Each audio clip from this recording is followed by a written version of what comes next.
حاجة كمان، لما الأقلية لما تبقى خطر. واحد يقول لي طب ما انا عارف انت قلتها كتير، ده انت قلتها في المراجعه دي نفسها كتير. قلت الاقليه خطر لما يكون في توطن اقليه، وطن اقليه يعني، وقلت لما يكون التوزيع الجغرافي على الاطراف، كل ده انت قلت الاقليه فيها تبقى خطيره. اقول لك مظبوط فعلا كلامك صح تمام. واكتر اقليات عملت مشاكل اللغويه اقليات لغويه، مع انها اقل انواع الاقليات انتشارا، ظهرت في ال7 دول. كل ده جميل. طب الاقليه خطر فين؟ ها بص بقى، بص الطالب يقول لك ايه؟ اذا كانت متركزه على الاطراف تصبح خطر على الدوله. صح.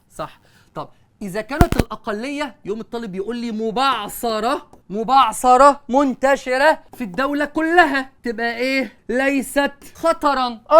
طب ممكن أقول لكم حاجة كمان ليست خطرا؟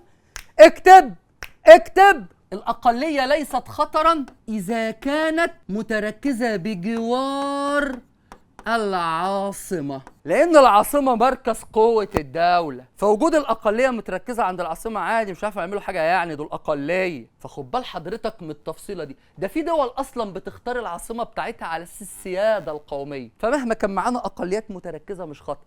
لا تكون الأقلية خطرا إذا كانت مبعثرة في كل أنحاء الدولة، وإذا كانت متركزة بجوار العاصمة ما تبقاش خطر. العاصمة هتأمن الموضوع. خد بالك من التركية دي، زي ما العاصمة نفسها يبقى عندها حماية ودفاع لما تبقى بعيدة عن الساحل. لا، لما تبقى بعيدة عن الساحل أو بعيدة عن الحدود بصفة عامة، مش شرط تكون حدود ساحلية. ركز في الملحوظة دي يا أستاذ.